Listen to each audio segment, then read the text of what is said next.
What up, ho? Nothing. What the fuck was that? Spray bottle for the plants. For what?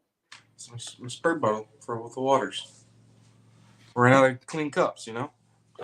Random. No, how's Oh. everyone? What you got? Hello? Hello. What's up, everybody? Oh, shit. Dakota's in the chat. What's up, brother? What's up, everybody? Thank y'all for joining us on a beautiful Monday after North Wilkesboro. What a heck of a weekend, historically and racingly. I'll just What up, Cody? What up, Cody? And so we'll talk about that and a lot more on this episode. And we're going to talk about our plans for Charlotte. So we're super excited. We are back in race week. And this race week is going to be unlike any race week we have had as a channel, period, so far. Going to be one of the best weekends probably that we have had at one of the racetracks. But we shall see. And there's a lot for it to live up to, obviously. But let's kind of roll right into it. How was your weekend of racing, Andy? Robin and Grown, what's up? What's up, brother? It was great. I didn't do a damn thing. I had to recover from Darlington. Yep. So I laid around all weekend, and it was perfect for Wilkesboro being on the schedule because I didn't do anything but watch some racing action. It was great. I even watched all the Cars Tour stuff. I watched all the stuff during the week on Flow. Yeah, I was going to say that. So you have Flow Racing, right? So you get to watch all the stuff. I unfortunately don't have Flow Racing yet. Matt, don't kill me if you're watching this. But I don't have Flow Racing yet. So how was that? Because, I mean, obviously, didn't they have racing starting on like Tuesday or Wednesday? Yeah, they had some racing on Tuesday. I didn't watch anything from Tuesday. I know Chase was running some ASA stuff, I think it was. I just woke up from the race. That put you to sleep. That was because you're not a Larson fan. That was a little bit of a snooze. But even as a Larson fan, that was a snooze fest. Yeah, it was. He even admitted that he ruined that race. Yeah. So the Tuesday stuff, I didn't really get into and watch too much. But the Wednesday stuff, I watched the Pro Late Models and the Cars Tour. Both of them were really good races. The Cars stuff put on a really good show. There was a couple big wrecks. There was some passing, but it was definitely a good race for sure. Yeah, and so I was listening to Dale Jr. talk about a lot of stuff, old school. It was old school ass whooping. But I was listening to some of the Dale stuff, and they were talking about how they actually didn't have all those patches. Because, I mean, obviously, I hadn't seen the track other than some photos here and there. So you can't really tell how good or bad the track actually was as condition-wise. But Junior was saying when they cut the lines to actually put the timing loops in because the track had none, they found out how brittle the surface was because that's when the jet dryer originally went across it and just delaminated and blew the track apart. And so they made the executive decision that they will not run. Love your shirt, brother. Thank you, sir. I almost wore that shirt today, too. I looked at it. I got to alternate through. I'm like, what did I wear last week? I can't remember. I got so many. But, yeah, they said they couldn't run the jet gyres because it was just pull the track up. Yeah, it was blowing the track apart. So there wasn't as many patches beforehand as there ended up being, obviously, for the race. And then, obviously it starts the debate of should they repave the whole thing or should they just leave it as is? Yeah, there's a lot of debate in that. I listened to some of Action's Detriment on the way home today. I didn't get all the way through the episode, but there was – Denny said just repave the damn thing, but get with the drivers before they do anything, before they mess it up like they did with Atlanta. But I'm kind of hit or miss on it. I listened to some of the post-race conference stuff. Like after TV interviews, and some of the guys are saying that they don't have to necessarily pull up the whole track. They could lay some new asphalt in the corners to make, a second line and leave the stretches. Yeah, I mean, I could definitely see that working out. I mean, obviously. What's up, Will? How's it going, brother? Obviously, you could see where Larson was running all the way down onto the concrete, which a lot of the cars couldn't run that because they were bottoming out because of suspension. So it makes you kind of wonder what they were doing on that Larson car, but we'll never know because it didn't go to R&D. Well, Larson even said that he wasn't able to run the flat part of 1 and 2 like they were doing in trucks because it would just upset the car too much. I guess it might have been something either to do with the suspension or the low profile tires. Yeah, I mean, they're doing something because he was able to get down on the concrete more like anything else. But I really do. Yeah, I agree. I agree. Yeah. Just get it over with. If we're going to make it good racing, and I agreed with Denny's take on it. I don't know how much you heard of it. I agreed with Denny's take on it. Put a lot of rocks into it to where it still gives you that tire wear, but repave the whole thing. And do not, under any circumstance, turn it to a dirt track for a year. Just don't do it. No. Don't do it. Don't need it. Leave it off the schedule if that's the case, if they don't have enough time, which, I mean, they should be able to get that done. I really think this track could be a great successor. It should not be ran every year. I do not think that let's make it a super speedway. Yeah, I agree. But I don't think they should run this track every year. I think this should be a rotation. I think the All-Star should go to the old homegrown tracks, as well as I think trucks should run it every year. That's the only series. If we're going to keep it separate like they do with some of these tracks, I think that Truck Series runs all the old school tracks, because this was the first time I've ever seen a sold-out crowd at a truck race that I can remember watching. Bro, the truck race was on Fox. Yeah. I don't know if that just doesn't seem like a big deal to anybody else, but I don't remember any time a truck race being on Big Fox. I agree.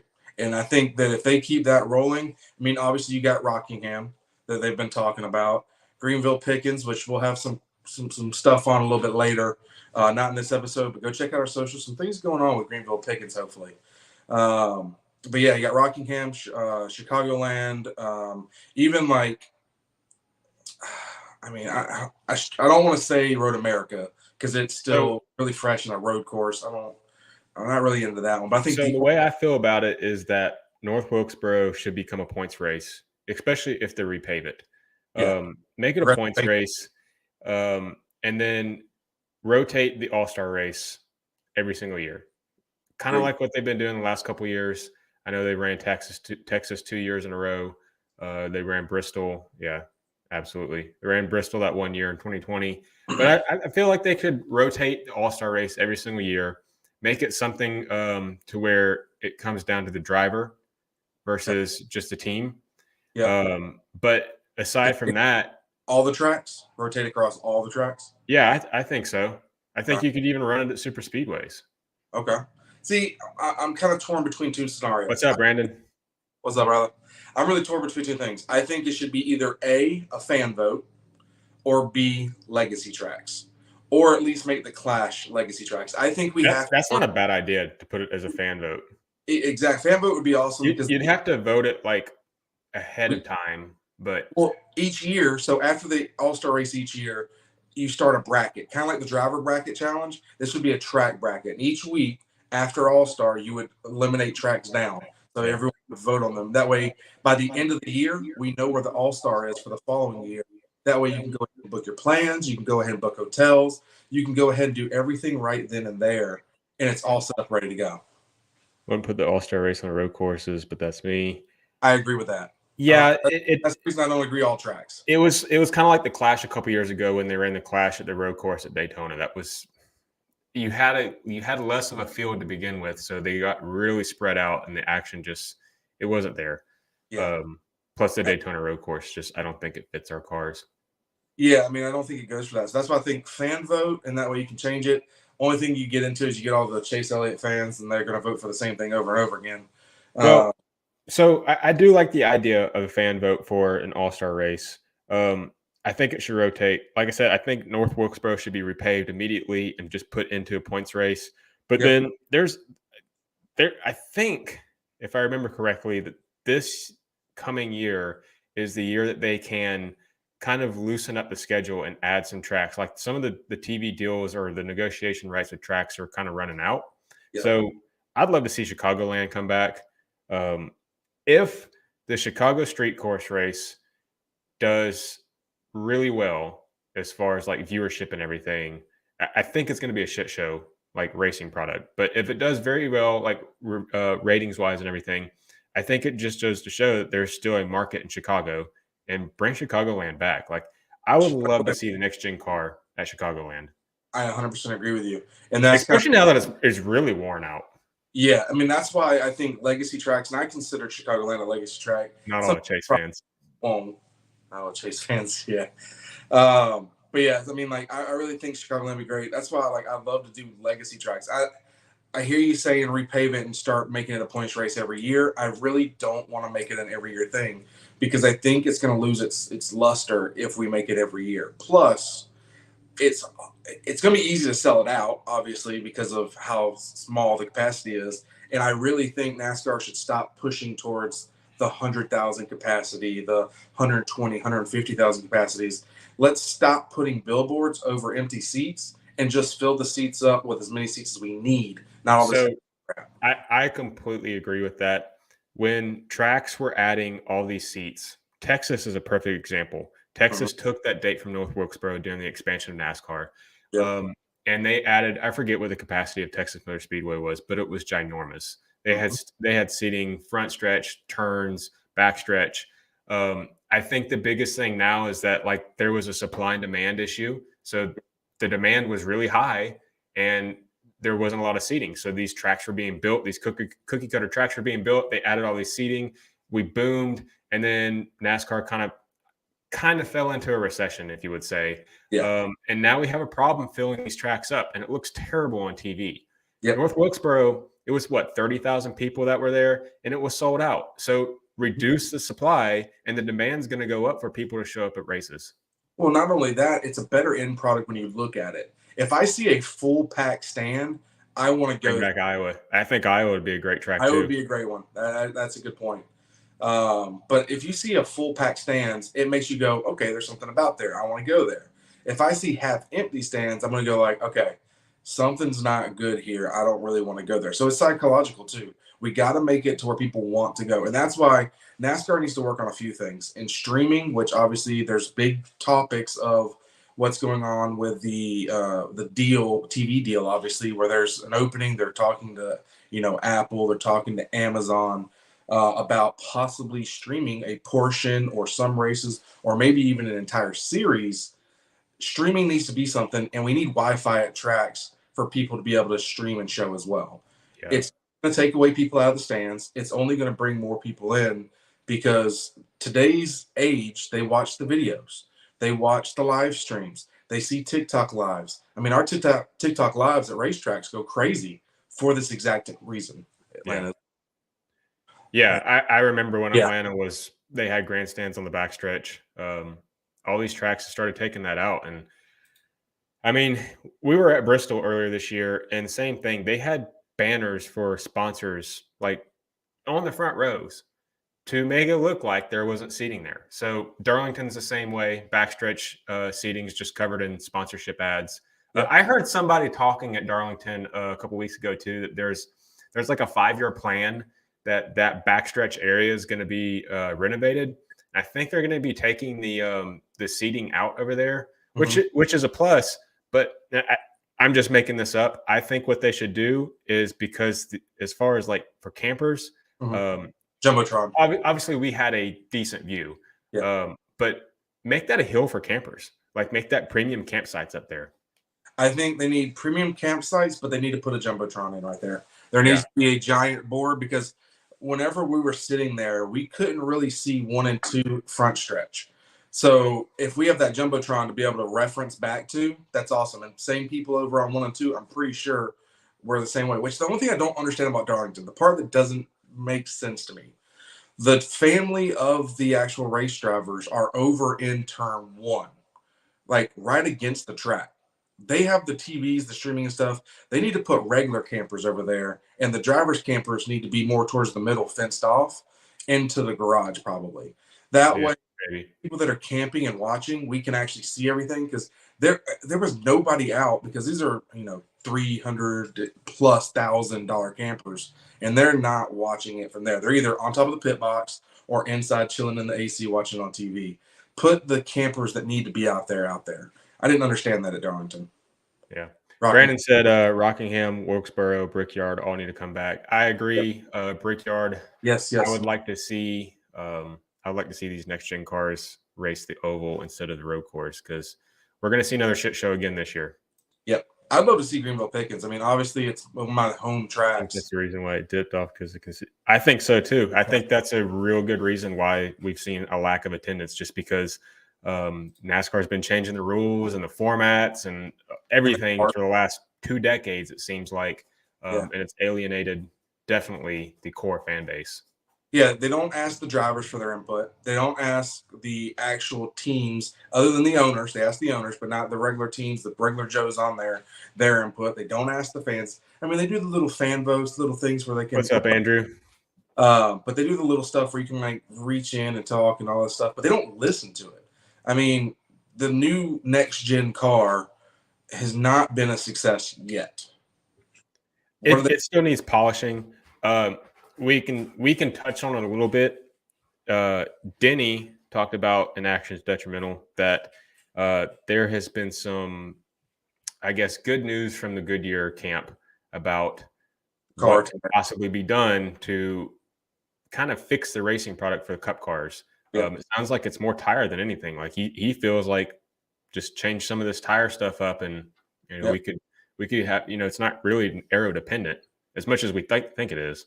Yeah, and I mean, one of the things that he was talking about was what actually I think Corey said, and it was I agree, Joseph, about the format on the All-Star race. Just leave the fucking stages and all these breaks and stuff out of it and just run it 200 laps. Like, I don't even think it was necessary to have a break in the middle of it. I don't think it was, but I really think they do need to. One of the things that Corey said that I really liked was the fact that Corey said they should let teams choose, give them one set of rain tires. You can run them if you want to. You don't have to. There's no obligation, but you have one set. You can run them if you want. I agree with that. That'd be cool because we've seen now twice where the trucks ran the rain tires. It was a better product. And then for the heat races, when they were on rain tires, that was better racing to me than when they went back to slicks. Yeah. Now, they only lasted 30 laps. That's the bad part. But we are talking about a surface that is just graded out. I do wish there was more clarity on the part swap. Yeah. Yeah, well, apparently they're changing the aero again, so there's going to be even more part swaps. The whole part about this being cheaper for the teams has not yet. Yes. Night race was amazing. Absolutely. I wish I could have seen North Wilkesboro in the 90s under the lights. That would have been amazing. Any race after basically. Yeah, it wasn't the racetrack, Dakota. It was definitely the racing product. Yeah, racing product. But everyone's just chatting, and I love it. I know. I can't keep up with them. This is awesome. What do you guys think about Atlanta having a super speedway style race and then doing a normal 1.5 package race? I love it. That's what we talked about actually after first Atlanta. We don't really think it should be the super speedway package, but it should take bits and pieces. Yeah. Because I think Atlanta is going to be one of the best tracks in NASCAR. Once it wears. Yeah, once it wears out. I hope they did not use the same asphalt that they used at Charlotte that doesn't wear. I mean, I know it's more porous and it drains, when it rains and everything, but I think they used the same ones they used at Darlington. But don't quote me on that. I don't know. I'm not positive. But yeah, Charlotte's was not a good repave. That one, progressive banking is what we need at every track too. So if they do North Wilkesboro, progressive banking, do some stuff with it whenever you're redoing it. And I don't think it's going to change the track because I know there's going to be some historic people like, we were just talking about save the track. Now you're completely changing it. Yeah. There's certain things we got to do. If we want more than one line racing, we got to keep it up. Yes. Wait, new Monster alcohol drink or new Monster flavor? Because probably the alcohol, the Beast. The Beast was good. It tastes just like Monster. I haven't tried it yet. I meant to try it up there in Bristol. I want to try the white one because Jeremy said the white one tastes just like the real white one, which I drink does like cocaine. The only one I don't want is the peach, but they're actually pretty good. They taste just like the energy drink. But if you're old school like me, Four Locos before they became illegal and had to change the I'll hold you to it, Andrew. I'll hold you to it. You better. Hey, we better see you at Charlotte. Yes, we are camping infield, exact same spot. So we will be there Friday.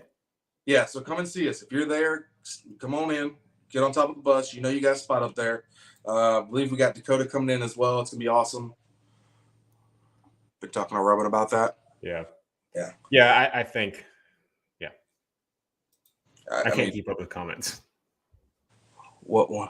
White one is legit. Of course you know, Will. Jeez. I thought you were on a diet, huh? Guys, love the show. Thanks, Brandon. Thanks, Brandon. I really appreciate it. We like being able to interact with people, so this is definitely the most interaction we've had these past couple weeks, so thank y'all so much for that, except for Ben, How much do y'all wish McDowell would have dumped Gibbs? I was calling McDaddy to do anything he could to just spin him out. So the only thing that he did wrong was that he came over the no Four Loko. Yeah. Four Locos, baby. But he came over the radio and said, "Fix my car so I can get out there and settle this." And obviously, after the race, he plays it off as, "I just wanted to tell him how much I disliked his racing." Nah, you were about to pit maneuver his. That was straight up Days of Thunder. Fix my car. Yeah, I mean, I loved it. I that was awesome. That the heat racing and the open racing. The open was better. Was better. Did you hear McDowell after his or during his post-race interview? He said that he didn't have enough money for the fines. No, I didn't hear that part. Yeah, he was like, "Yeah, I would have done something else, but I didn't have enough money to cover the suspensions or fines." Dude, I was surprised. Even Newman was getting pissed off with him, with Gibbs. Newman was pissed off with Ty Dillon. Dylan? Was it Dylan? Okay, no, it was Dylan. Sorry. Oh, yeah. I get my ties mixed up. There's too many ties nowadays. I hate all of them. They both suck. Opportunity tie hater. But Dylan, actually. But, yeah, no. So, I mean, it was awesome. The open was great. The one thing that let's talk about heat races, though. So the heat races, I understand the first race starting on wets because the track was definitely wet. Yeah. The second race, I have no idea why they started on slicks and then went to wets when, yes, it was raining a little bit, but the track was still dry. I mean, they should at least made that a team decision.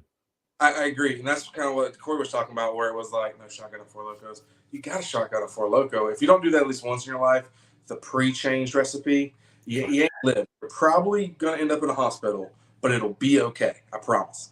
I want to see you shotgun a couple Four Locos if we hit 2 million views. If we hit 2 million views, I might shotgun a Four Loco. That could happen. Oh, yeah. That was definitely a T-Rex reincarnated out there. I think you sent that in the group chat while we were watching the race, and I agree 100%.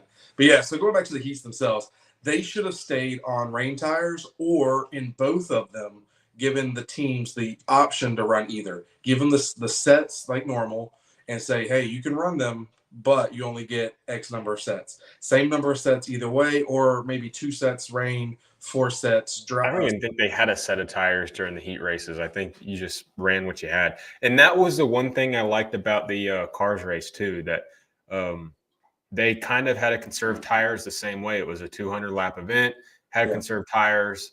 Same thing. Like you saw guys just driving with egg under the throttle pedal, trying not to burn their stuff up. That's what this race came down to this weekend was, who could save their stuff the best. Not at the end. Well, it was the rain tires put on a good show, I think, just because they were faster and the cars definitely seemed like they could get up to each other's bumpers and make some moves. But I really liked the fall off that we were seeing with just the slicks. But you were having fall off on the rain tires as well. They were not as much as the slicks. The slicks were slower, and the slicks definitely had a far more fall off. I agree with you there, but they were actually on the rain tires. They were actually able to get right up on the bumper and ride, and so that to me was a better racing product than anything else that we had been given lately. Well, I think it's a soft tire. I think it just goes to show that, of course, those are treaded tires. Yes. I think it goes to show that we can start to experiment with like groove tires or something like that to take some tread away. I was thinking about on the way home that there's different things they can do with these tires. Yes, softer tires. Denny said it himself that Goodyear was very cautious last year, to make sure they brought a good conservative tire. Yeah. You kind of see them opening it up a little bit. Let's just open the bag right now. Yeah, let's fix the product on the track. Let's make these tires super soft. Make them fall off very fast. I don't want to see us go to like a strategy thing like F1 does with different tire tires. compositions. We just need one type of tire for a weekend, but make them softer. Like make them give. Each track should have its own setup of tire. I agree with that, but not like you were talking about. Not Well, they kind of do. Hard, medium. It needs to be every track gets its own. Like this track, when they ran North Wilkesboro, they were running the same tire compound they ran Phoenix. So right. Phoenix. Well, last year though, the Bristol tire, the Martinsville tire, the Phoenix tire, every short track tire was the exact same. At least there's difference this year in tire compounds than what they were doing last year. But let's just go all out. Let's make a super soft tire. Let's throw caution to the wind. Yep. Fix the product that's on the track. That'll put fans in the stand. Correct. Make racing about the driver, not just okay. All the cars are the same. We need to accentuate why the Larson, why the Ross Chastain, the Denny Hamlins. I like that the next gen car has made more winners because obviously last year it was almost every week it was a different winner. And this year it hasn't been much of the same. It's actually been different this year with repetitive winners more. Well, so let me ask you this question then. Yeah. 2021 was the last year of the Gen 6 car. Yes. It's no secret Larson dominated that season with 10 plus wins on the year. If we go to the next gen car, the car is nothing but parity. Everybody has the same car essentially. Yes, there's engineers that can set the cars up better, and you have better. Your cream rises to the top. What I'm trying to say here. Yeah. So if we make this car to where it's more of a driver's car, to where the talent shows up, are we going to see the exact same thing? We're going to see the exact same guys dominating like they did with the Gen 6 car. Yes, I think you would. I think it's going to hurt the end product. Are we seeing it already? Yes. We've got 2 years now, a year and a half, essentially, this car. Who's the top two guys right now? Oh, well, I don't even think of it as that. I think of who's the top race teams right now. It's the number one funded cars. And then it's the number two funded cars and the number three funded cars and then everyone else. The more funding they're getting from these manufacturers, the more wins they're earning. Hendrick Legacy. Biggest with that. Legacy's gotten shunned out. Spire has been worse this year. Well, Spire's been Spire this year. Corey's been doing better, but Corey's been doing better. They're actually putting money towards that car, but they're not putting any money towards Ty Dillon, which thank goodness they're not, because screw him. I love it. Dude, I loved his intro. I can't stop watching that. I think Cody posted it to his Twitter, like the GIF or whatever of Bubba coming out with it. Oh my God. I watched it like 100 times in a row, just spit out my drink laughing at it. Bro, I mean, when he did that, I mean, good for him for playing into it and everything. But I think what's funny is you start listening to these intros and the people that used to get boos are getting yays and the people that used to get yays are getting boos. It's like the fans are switching who they like and don't like, except for Bubba. He's got the same amount of boos every single time, no matter what. Money and talent always talks. First year, next gen equal teams up, but you're starting to see those engineers and card techs. Yes, that's exactly what's going on. They're figuring out how to cheat the system. I'm not going to harp on it, but I will say Larson's car not going back to Bubba flipping the bird was hilarious. I loved it. Not smart. Bubba flipping the bird. Yeah. And then, did you hear about why they didn't fine him? So they just came out with it. It was probably like 30 minutes to an hour before this podcast started. They said NASCAR is not going to fine him because apparently the story is that he was flipping off a friend. So even though it was not becoming of the sport, it was not in a malicious intent.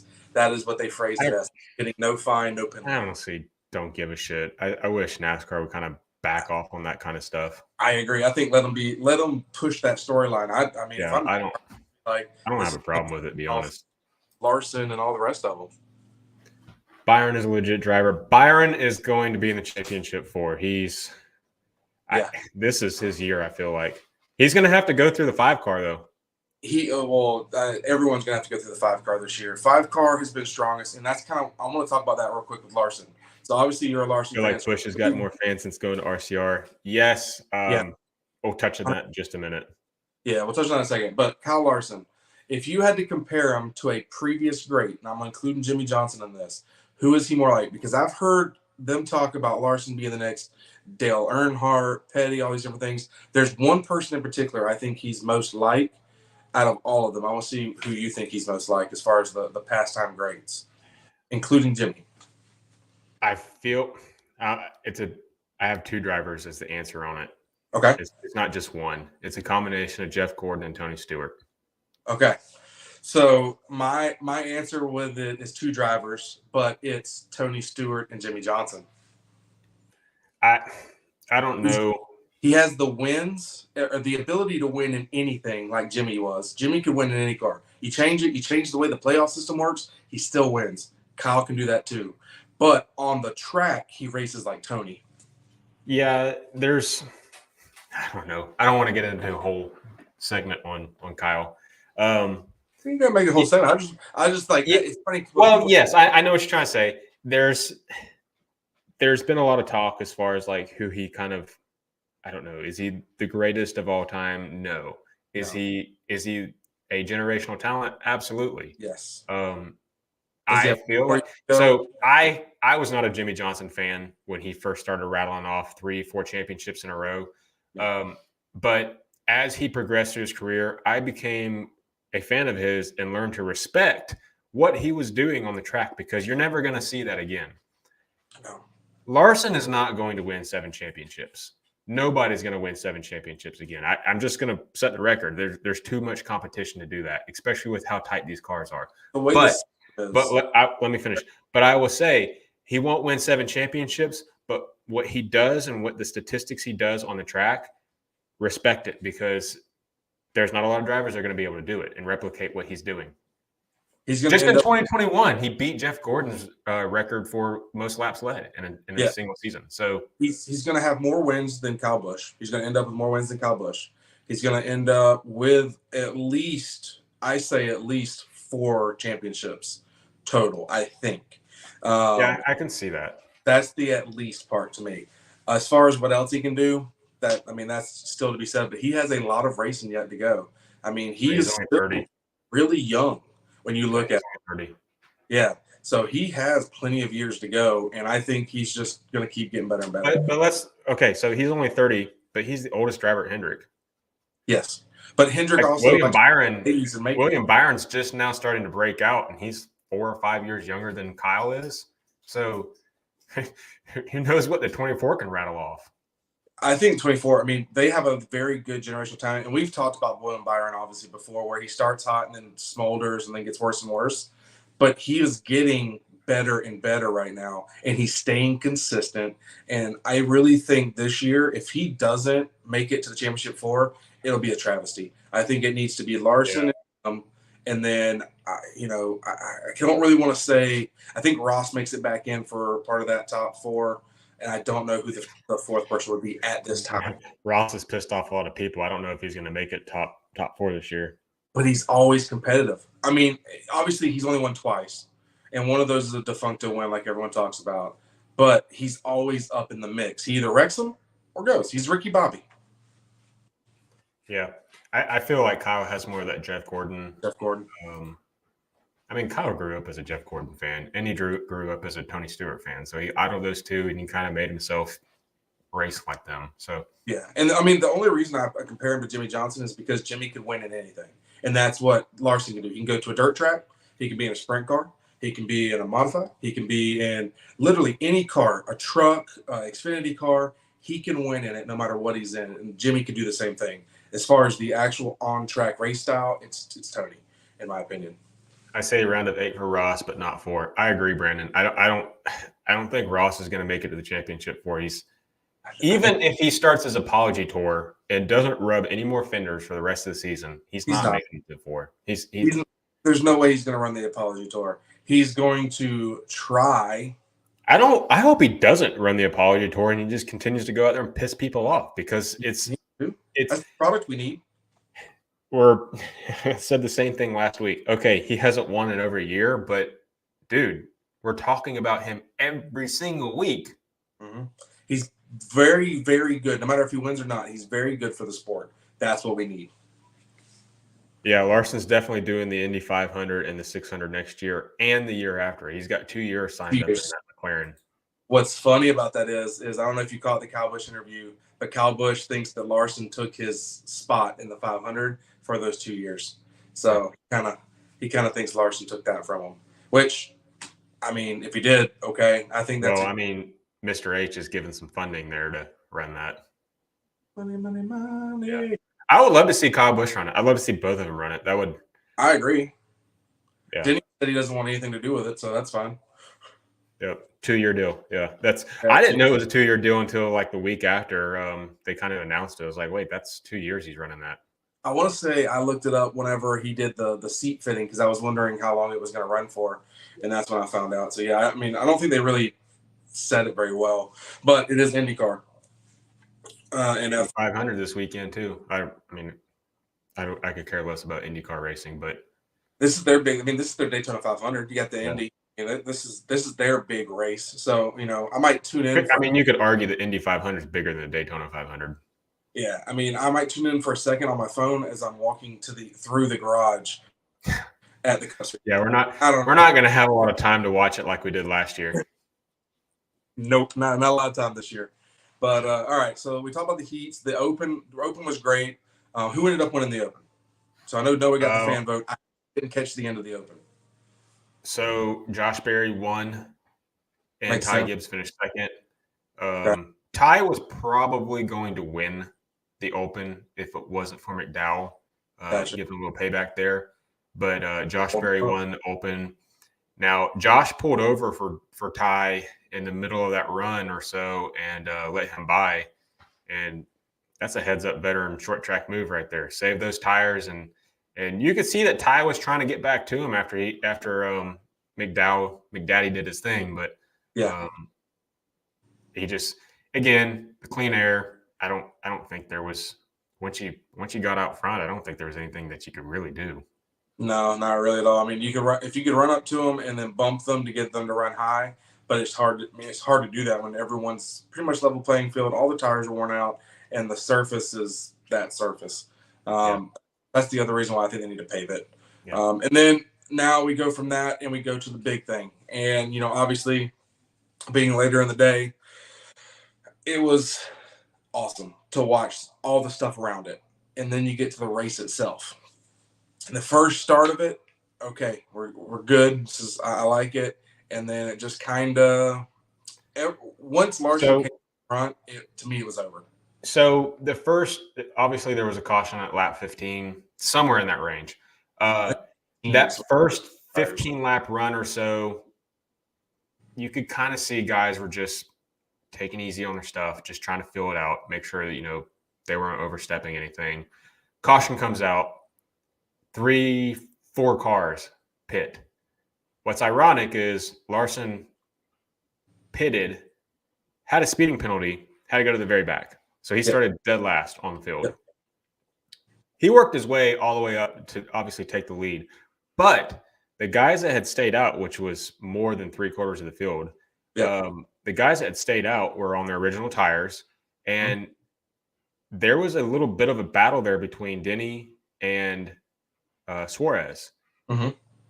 That was shaping up to be a good battle. Now, Denny even said there wasn't anything that he was going to be able to do once he got to him because it just, used the stuff up. But and I'm getting a little ahead of myself here. There was a lot of onboard shots, which you can say, I would have rather watch a lot of the TV like camera shots, panning across. But a lot of the onboard shots, and you could see, specifically Kevin Harvick, man, he had his hands full.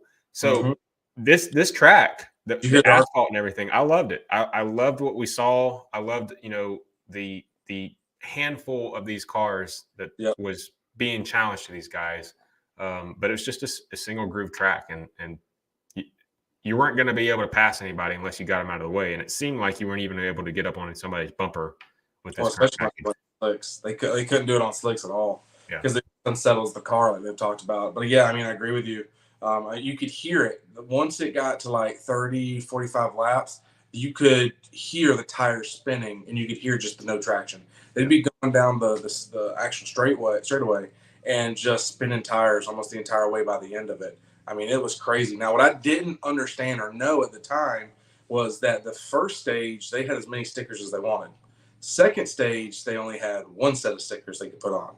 So I didn't know that. And I really think a lot of the teams thought there was going to be more cautions because, they kind of dropped the ball on that. I mean, it's like, kind of rare for a strategy at the very beginning of a race like that to play out like it did. But I mean, they played it right. Larson and them did good. They ought to But go to Vegas. you look at what happened, though. And Well, I mean, if a caution would have come out with like at lap 50, their strategy was screwed. Oh, for sure. But I think no matter what, Larson was going to win that. For the fact that he went to the back and made it all the way to the front, something's up with that. Tires had a lot to do with it. Now, yeah, but Kyle, again, I watched his post-race interviews, like in the media center and everything, and Kyle said that coming into the weekend, he didn't know what to expect. He did not want to run the truck race. He said during the truck practice, everything's like, I didn't run no simulation. I didn't run iRacing or sim time or anything with the manufacturers because I didn't want it to screw me up. Yeah. But he even said it like after the races on Friday night or practice and everything that he didn't feel good about the car. And then the races on Saturday night, was it Friday night or I can't remember. Saturday night, the heat races, that he did not feel good about the car. Mm-hmm. And then going into the race, he was like, yeah, they made a lot of adjustments, but I didn't know what it was going to be like. So obviously they fixed the car up right. But yeah, I would say he didn't do it to the car, but they did something to that car because it's not about the tires. Bubba also got tires. Reddick also got tires. Well, they finished second and third. Now, they got the Bubba didn't get to second until 20 laps after, and Bubba did not have to start at the rear of the field. I understand that. Kyle definitely had a better car. That is a BS answer because there is no way that Larson came out from the rear, made it all the way to the front that fast, while the other guys that also took tires took 20 more laps to make that same thing happen.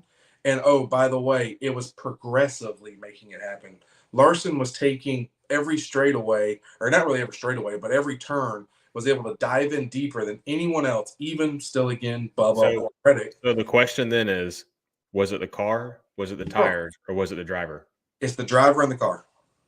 It was both on that one. And I really think, and I don't want to harp on it, like I said, but they really should have taken that car back to R&D. I'm glad they didn't because I'm sure they would find something. But they should have taken at least that car back to R&D. It makes no sense that NASCAR watched that and did not take that car back to R&D if we're going to be all about fairness and making it to where everyone's competing the same. I guess we'll see what happens in the coming weeks. I mean, they're not going to run the same thing again. I mean, that's the only track they have to be able to transition from that banking to that flat. What I mean is like, well, I guess we'll see what happens in the coming weeks as far as like his performance on track, because he won Martinsville, he won Richmond. Larson isn't typically known as a short track racer, and he's won 2 short tracks, including the All-Star race now. So that's 3 short tracks. Yeah, we'll see. I mean, I'll be interested to watch what happens, but I really think something was up with that car. He's a really good racer, and I'm not going to take that away from him. He races consistent, and he's a very strong race car driver, so he's very good as well. So I think it's both the driver and the car. But there's no way that someone can tell me that it was just the driver when you go from last to first, when other guys also pitted, also got the tires, and started well ahead of him on the same time and still took 20 more laps to get to the same spot. Absolutely makes no sense. Moving on. Because I'll rant with you for an hour over that shit. Yeah, I mean, that one, it doesn't make sense. And I will stick with that until I'm blue in the face. I'll match the hat. I mean, I just can't, go with that. But all right, so let's talk about a little bit what's coming up. We're already at 44 minutes here. So let's talk about what we got coming up here, because obviously Wilkesboro was great. It was fun for the atmosphere. The race itself was boring. Yeah, my internet's messing up too. Larson obviously said that he looked out the window and saw people empty seats. He's like, man, I hope they don't come back because that means there's a caution. But yeah, I mean, it was rough. I mean, the ending of the race was terrible. So, good for him. $1 million. Young money becomes more money. Am I back? Yeah, you're back. I see you again. I have no idea what you said. I had to a little bit because I knew that you were frozen in spot. I saw your face just. I pulled a Dakota. Yeah. Thanks, Dakota. You're passing on your daggone Damn it, bad Dakota. luck. Last week it was me. Now it's Andy. But no, I was saying, the race itself was boring. Larson even said he looked up and saw the stands and was like, man, I hope those seats stay empty because that means there's a caution. If not, He even said sorry for stinking it up. Yeah, he said sorry for stinking it up. He made it so bad that they would only give him a twisted tea at the end to celebrate. That was hilarious. I just love how Caitlin went to go shotgun the beer, and they were like, okay, we're going to go off air here. Yeah, but they got it. Oh, Andy's gone again. Oh, he's back. That was quick. That was fast. Just like normal. All right. But yeah, she shotgunned the beer. She shotgunned 2 beers. So she shotgunned the Coors Light, and then I think she shotgunned more than that. The Michael Watchup Racing. She did. Yeah, no, Day Chaser, whatever Bowman's sponsored by. Yeah, whatever it was. But she said she would do it with all them, so that was pretty cool. But yeah, no. So that's moving on to Charlotte. Yeah, that's the end of that. So let's talk about Charlotte. So we are going to be at Charlotte, and if you stuck around this long, thank you so much. Really appreciate it. Make sure y'all hit that like, the subscribe. It really helps us out. Comments, all that kind of things. It really helps us out. We appreciate it. But Charlotte, we got passes. This is the first time that we will have passes to get behind the scenes for everybody. So make sure y'all tune in. We're going to be doing live events. We're going to be doing little short pieces. Instagram is going to have a lot of pictures from behind the scenes. That's one thing that we got to do better at. And that's Instagram needs to be pictures and videos and stuff from the actual races themselves. And then obviously the new stuff can go into it too, but it needs to be its down home roots of things you don't see. And we need to post it then at the racetrack, not hold it till way later and then post, and still make posts of stuff for the racetracks afterwards as well. So we're going to work on that. So make sure you turn into the Instagram. YouTube's going to have obviously the podcast and then some other little videos that we'll film while we're there. And TikTok will be going crazy. But make sure y'all join us for that. It's going to be a lot of fun. Let's make our picks. Going for picks. All right. So who you got? Well, we got Trucks, Xfinity, Cup. You can even argue ARCA, but we're not picking ARCA. Fuck that. We are not picking ARCA. Frankie Muniz. Actually, I'll just pick it. All right. So who you got for Trucks? I'm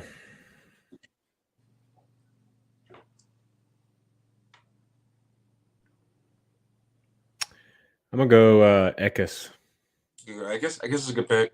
I'm gonna go Zane Smith on this one. I was gonna say Zane or Heim. Boy. Go with Zane because I picked him last week and it didn't work out well. So I got to. Duh. You're reaching. I know. I have to. What about Xfinity? Let me pull up the entry list, bitch. Just pick out of the drivers. I got. Oh wow, Carl Larson. Kyle's running a colleague car again. Oh wait, no, that. Why is that Darlington? Wow. This is why you just pick the normal racers instead of the people that fill in. I just saw that he was running. Kyle Busch is running the 10 this weekend. Ty Gibbs is running the 19. Hosevart's running. He might have a pretty good run. He had a good run at Darlington. Shit, Hosevart nearly won the truck race last year at Charlotte. Yeah. I'm feeling Allgaier. Okay, I'm gonna go Hill. I think he's doing real. I really want it to be. I mean, I really want it to be Sheldon Creed, but he just keeps not. Yeah, I want to see Sheldon win a race so bad. He just keeps putting himself in these bad ending predicaments. He's basically putting himself in the same predicaments that Junior Motorsports keeps doing. Obviously, I want Allgaier to win too, but I think Sheldon for this or Deegan for Trucks, AJ for Xfinity. I don't think AJ's running the Xfinity race. AJ running the Xfinity? No, AJ's not running the Xfinity race, David. Oh, okay. And then Chase for the 600. Yeah. All right. So it's not about Chase, man. He just hasn't. I know he's coming back up and there. everything, but he has been up there. I'm not going to pick Chase though. I'll pick first. I'm gonna pick Denny. Coke family, Coke everything. I'm gonna pick Denny for this one.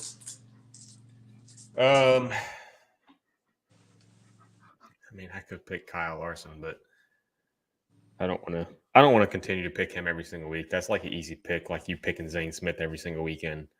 So apparently I'm bad luck for trucks. I'm really good at usually the cup, but not the trucks. I think Watermelon Man's gonna get it. Ross, he gets his first He win. was fast last year. He was really fast last year. He's been fast this year too. I don't think it's a bad pick. He's going to Ricky Bobby. If he ain't first or last, and he's going to either win or wreck. I mean, that's going to be the two options. Yeah. But all right. Well, that's all I got. That's all the pieces, the calls, and everything. Thank you, everyone, for joining us right here under an hour. So thank y'all for sticking with us if you're still here. Thank you, Matt, and all of them that have been commenting. Obviously, Dakota and them.